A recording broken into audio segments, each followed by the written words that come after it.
There are moments in history that feel illegal, like they broke rules nobody realized were mandatory. This was one of them. A legendary recording came from a place where failure should have been guaranteed, not debated. Late arrival, no preparation, no visible urgency, and a level of casual disregard that would get most artists escorted out of the building.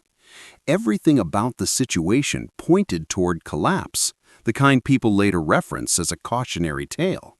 Instead, it became something else entirely. That contradiction is the point, because what happened here forces an uncomfortable question. What if the rules everyone swears by are only necessary when confidence is missing? What if perfection is just a safety net for people who don't trust themselves yet? This performance wasn't built through effort or polish or repetition. It appeared fully formed, almost by accident, as if trying harder would have ruined it. You're not supposed to succeed like this. You're taught that mastery requires strain, discipline, endless refinement. And yet, in this moment, the opposite happened. Something effortless cut through the noise and worked anyway. The unsettling part isn't that it succeeded, it's that it shouldn't have. And you see it, nothing feels solid. At that moment, the music industry was obsessed with control. Charts were treated like scoreboards, studios like laboratories, and success like something engineered through discipline and repetition. Producers believed greatness came from precision, from endless takes, from polishing away every imperfection until nothing risky remained. This was the era of dominance by younger, louder, relentless new sounds, where momentum mattered more than legacy and novelty mattered more than nuance. Everything rewarded those who adapted fast and followed the formula exactly. Dean Martin did not fit that formula anymore. He was an old-school crooner in a business sprinting toward the future, a man associated with martinis and effortless charm, while the industry worshipped intensity and reinvention. Younger artists were rehearsing endlessly, tracking every note, refining every second, terrified of falling behind. Studios expected obedience, punctuality, preparation, and focus. You earned your place by proving how hard you worked, not by making it look easy. That pressure mattered because the rules felt absolute. Miss the moment and you disappeared. Lose relevance and radio would forget you existed. A man in his 40s singing a tender love song was not supposed to challenge the most dominant musical movement in the world. The odds were not quietly stacked against him, they were screaming. Every metric said this approach was outdated, irresponsible, even arrogant. And yet, those expectations created the tension. The more the industry demanded perfection, the more dangerous effortlessness became. One misstep would confirm every doubt people already held. One weak performance would prove the critics right. This wasn't just a recording session, it was a referendum on whether authenticity still had a place in a system addicted to control. You can feel why failure was assumed. The industry had convinced itself that art only worked when tightly managed, when guided by experts, when corrected into submission. Spontaneity was treated as a liability, not a strength. Confidence without visible effort looked like carelessness. And carelessness, everyone believed, was how careers ended. That is why this moment mattered, not because of who Dean Martin was, but because of what he represented. He was quietly ignoring the anxiety driving everyone else. While the industry chased certainty, he trusted instinct. While everyone else tried to outwork fear, he refused to negotiate with it. In a system built on rules, he became the ultimate underdog simply by not playing along. And that is where the tension becomes personal.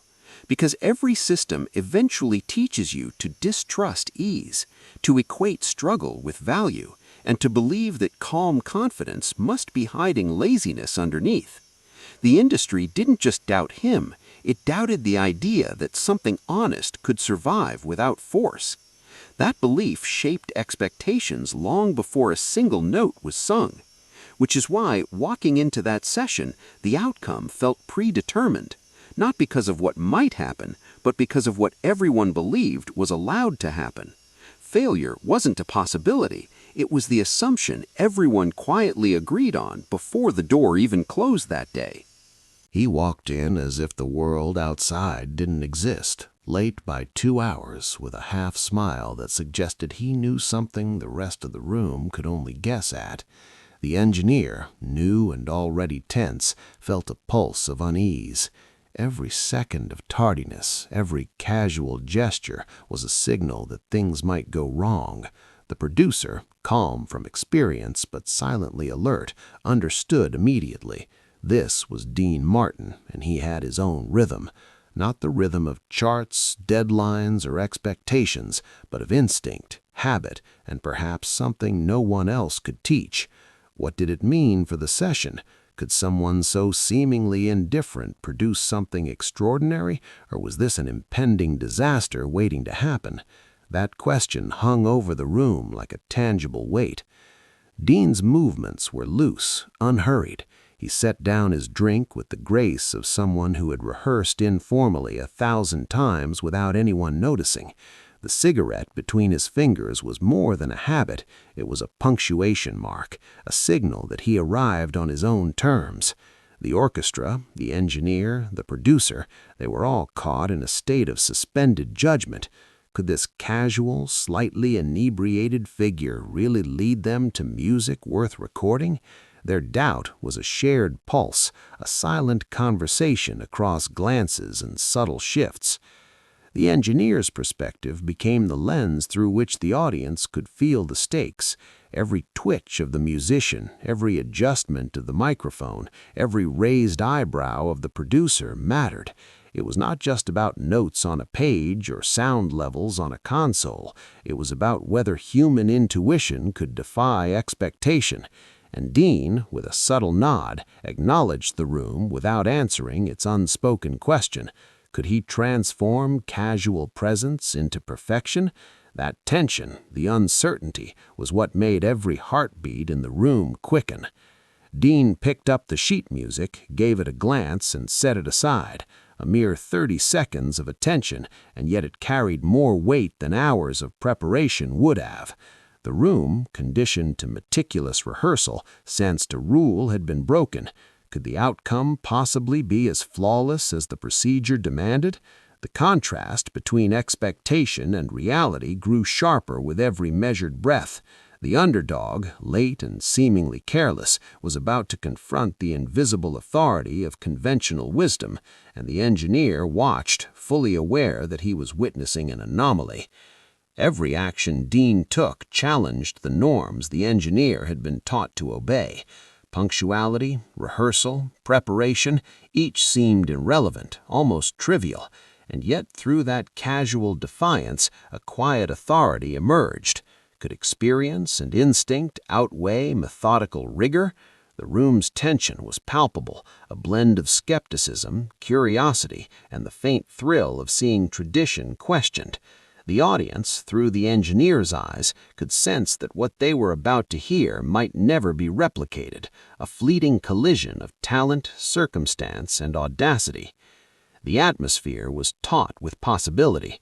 What did it mean to be a genius if genius arrived in the guise of ease? Could someone so human, so visibly unconcerned, produce music that felt inevitable and perfect at once? The engineer's heartbeat quickened with each subtle cue, the relaxed posture, the confident glance, the unhurried movements. Every tiny contradiction between appearance and expectation amplified the suspense. How could someone so flawed, so ordinary in manner, create something extraordinary? And yet, in that quiet, almost imperceptible way, Dean commanded the space. Authority was not demanded, it was granted by instinct, by presence, by the quiet knowledge that he had done this countless times before, even if no one else understood how.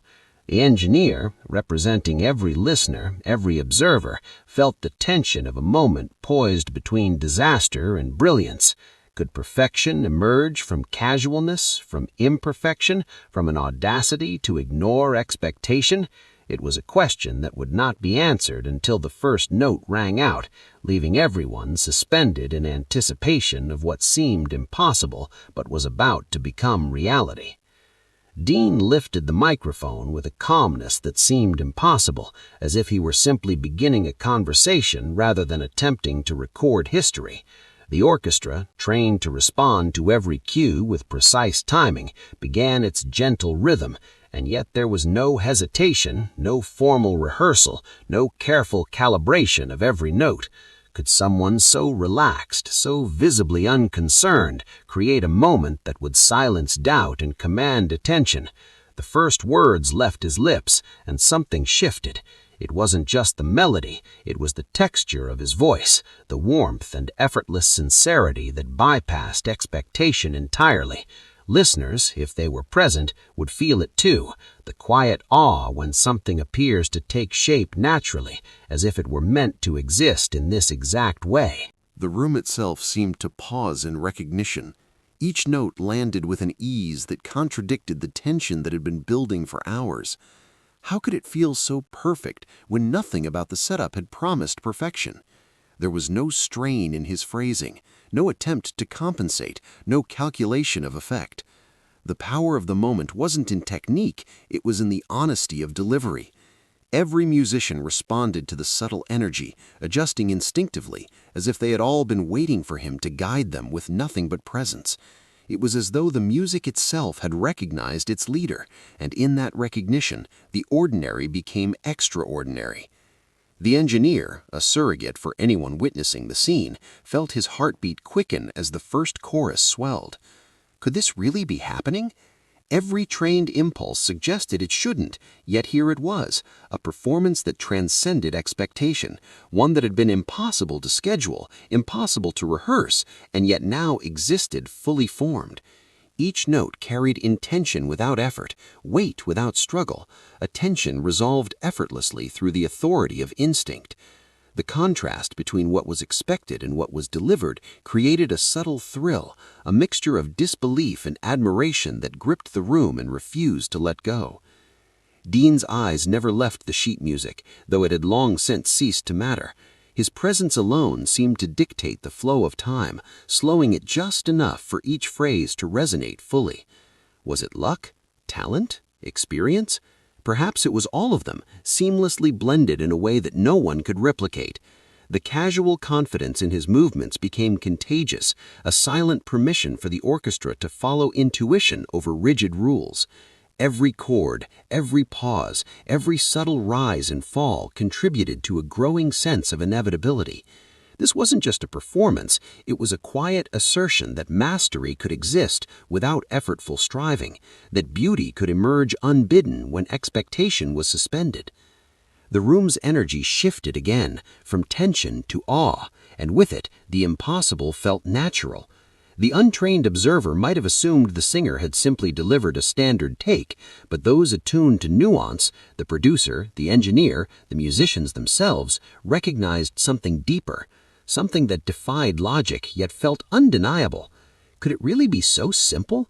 Could someone so human, so fallible in appearance, command the room and bend the outcome effortlessly toward perfection? In that suspended space between disbelief and acceptance, the first take became more than just sound. It became proof that intuition, authenticity, and quiet confidence could accomplish what procedure and preparation alone never could. And as the final note lingered, unresolved yet complete, the room exhaled collectively. The casual beginning had transformed into transcendence, and everyone present sensed the extraordinary without fully understanding how. A single effortless gesture had rewritten what they thought was possible, leaving a question that would echo long after the session ended. Could brilliance always reside in authenticity, waiting patiently for the courage to emerge unforced? And would we recognize it when it finally did? Dean set the cigarette down, lifted his glass, and smiled in a way that made the room feel smaller, quieter, as if the world outside had paused to watch. That was the take, he said, simple and unassuming, yet heavy with conviction. Not a question, not an invitation, but a statement that rewrote every assumption the room had carried for hours. Could it really be that effortless?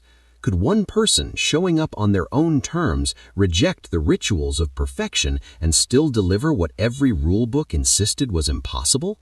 The weight of expectation pressed in, but Dean carried it lightly, almost as if he had known all along that trying harder would undo what had just been created. The producer, usually composed, blinked. The engineer, still absorbing what he had witnessed, felt a mixture of disbelief and awe.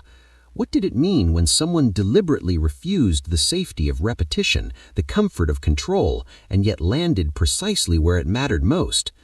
Dean's words were a quiet act of defiance against the industry's obsession with flawless execution, a reminder that effort, when divorced from authenticity, can erode rather than elevate. And in that subtle rebellion lay the lesson everyone could sense, but few could articulate. Perfection is fragile, truth is resilient. He leaned slightly against the piano, eyes scanning the room with a calm certainty. Could anyone argue with that confidence when it was backed not by repetition, but by absolute trust and instinct? The casualness of his posture, the measured weight of his words, made it clear that he understood something fundamental about art, about connection, and about timing. There is a tension between striving and surrender, between doing more and doing enough, and Dean had found a balance that no amount of technique could teach. That first take was not a product of meticulous engineering, but of presence, of allowing something real to emerge without interference. And yet the room felt the contradiction keenly. Everyone trained to respect rules, schedules, and procedure understood how fragile this moment was. Could they believe that a single effort, unpolished and unrehearsed, could surpass the calculated attempts they had always relied on? Dean's confidence was contagious, but it demanded reflection. If mastery could exist in simplicity, if brilliance could emerge without repetition, what did that say about the systems everyone else followed? The silent question hung in the air, heavier than applause, more enduring than the notes themselves. He raised his hand slightly, almost in acknowledgement, almost as a sign that no one needed to question further. Could repeating the take have improved it? Perhaps technically. Could it have captured the same spirit, the same magic that had filled the room? Unlikely. The act of overthinking, of trying to perfect, would have hollowed it out, leaving only technique without feeling. In that simple declaration, Dean reframed the understanding of what mattered, not precision, not repetition, but authenticity. The insight was subtle yet unforgettable. Authority in that room shifted quietly from rule to instinct, from procedure to trust. The lesson was not shouted, it was embodied. Could the audience outside or anyone watching later ever truly grasp what just happened? Perhaps not fully, but the resonance remained. A single take delivered effortlessly rewrote expectations, challenged convention, and whispered a truth that lingered long after the session ended. Sometimes less is more. Presence matters more than perfection, and courage to trust your own instincts can accomplish what procedure and preparation alone never could. And in that fragile, transformative moment, everyone present felt the shift. Could they carry that lesson into their own lives, their own work, their own art? The answer, quietly, had already been given. One take was all it took. One choice to be real, to trust instinct, to reject unnecessary repetition. That was the take, and it was more than enough. When the recording ended, there was a silence that seemed larger than the room itself, a quiet acknowledgement that something rare had occurred. Could this single, unplanned take actually hold its own against the music charts dominated by the most popular band in the world? At first, disbelief lingered, as if the universe itself had to pause to register the possibility. And then the numbers began to tell their story. The song moved swiftly, climbing stations, finding airplay in unexpected places, requested by audiences who felt its honesty more than its polish. The proof was no longer anecdotal, it was statistical, undeniable, a quiet validation of intuition over formula. For the industry, the result was jarring.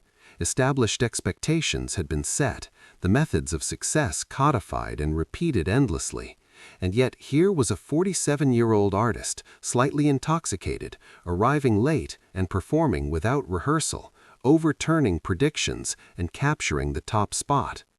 How often does that happen? How often does raw instinct, coupled with authentic presence, outperform precision, repetition, and careful calculation? The contrast was staggering, a lesson delivered without commentary, without fanfare, without exaggeration. It was not a story told, it was a story proven, inscribed in the charts, in requests, in the cultural memory of the moment. And the audience, too, felt it. They may not have known the details of the session, but they could sense the difference between mechanical execution and something lived, something breathed into existence by a human being unconstrained by expectation. The listeners validated the moment simply by embracing it, calling for it, letting it permeate the airwaves, showing the power of resonance over ritual. The success was a feedback loop, instinct confirmed by response, courage validated by reception, authenticity rewarded by attention. Each chart climb, each station request, each ripple through the culture reinforced the notion that what seemed impossible was in fact not only possible, but inevitable when done right. The shock, then, was both technical and cultural.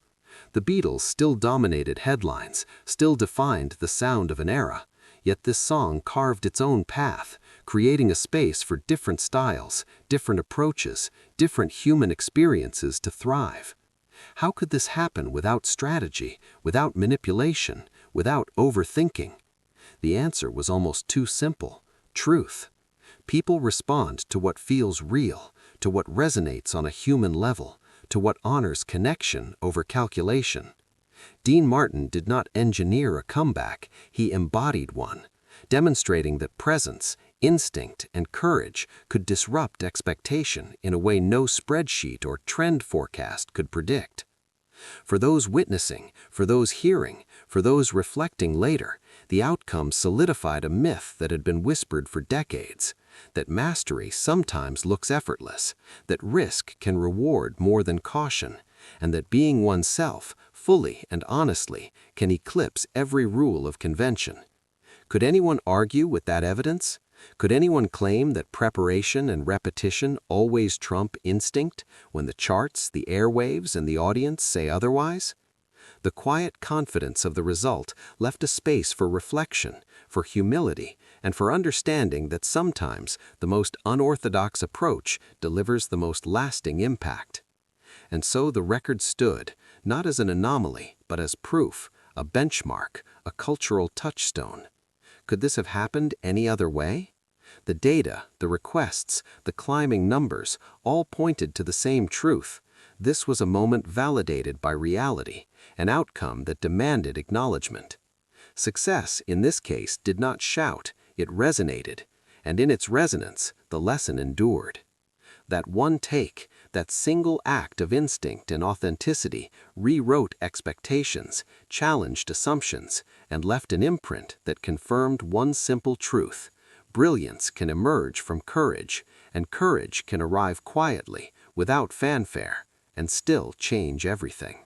There are moments that quietly rewrite the rules we think govern our work. Dean Martin's session was one of them, a reminder that the measure of effort does not always equal the measure of impact. How often do we equate perfection with value, assuming that every note, every sentence, every stroke must be meticulously controlled to count? Yet here was a man, casual, late, slightly intoxicated, who delivered something lasting, something deeply human in a single take. The irony is unavoidable. The less he tried to manufacture perfection, the more perfect it felt. And perhaps that is the first clue to understanding why authenticity often outweighs diligence alone. Consider the tension between doing and being, between effort and presence. Dean's performance was not a product of anxiety or overthinking, it was a product of trust. Trust in his instincts, trust in the material, trust in the musicians around him, and ultimately, trust in himself. How many of us chase control, believe that rehearsal and repetition will shield us from failure, when sometimes the greatest breakthroughs occur when control loosens and presence takes over. That single take was an experiment in surrender, a quiet defiance of the belief that mastery requires constant correction. It asks a subtle question. Could our work be richer if we stopped over-managing it and allowed intuition to lead? The lesson extends beyond music.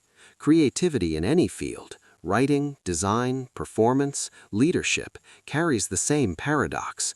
Striving too hard can distort authenticity, and perfectionism can obscure clarity. Dean's approach was deceptively simple. Show up, engage honestly, and allow what is real to surface. The value emerges not from exertion alone, but from alignment between intention and expression. When the audience perceives honesty, every flaw becomes a feature. Every casual nuance resonates more than calculated brilliance could. It reframes the relationship between effort and impact, revealing that human connection often thrives where over-preparation falters. There is also a deeper reflection in observing this balance. What does it mean to create something that matters? Must we exhaust ourselves in pursuit of technical flawlessness, or is there merit in trusting that our authentic engagement will carry the weight we seek? Dean's performance demonstrates that the courage to be unguarded, to resist over-polishing, can yield results that are not only effective but unforgettable. The outcome was not an accident. It was a consequence of presence meeting opportunity, of insight converging with simplicity, of experience guiding intuition rather than coercing it. And as we close the loop on that improbable session, the resonance lingers. The charts, the accolades, and the stories validate the performance, but the enduring truth lies deeper. Mastery often resides not in what is labored over, but in what is lived and offered with quiet confidence. The world notices when authenticity carries the weight, when effort serves the idea rather than overwhelms it. Maybe that is why Dean's one take still speaks decades later, not just as a recording, but as a lesson in trust, presence, and the subtle power of letting realness lead.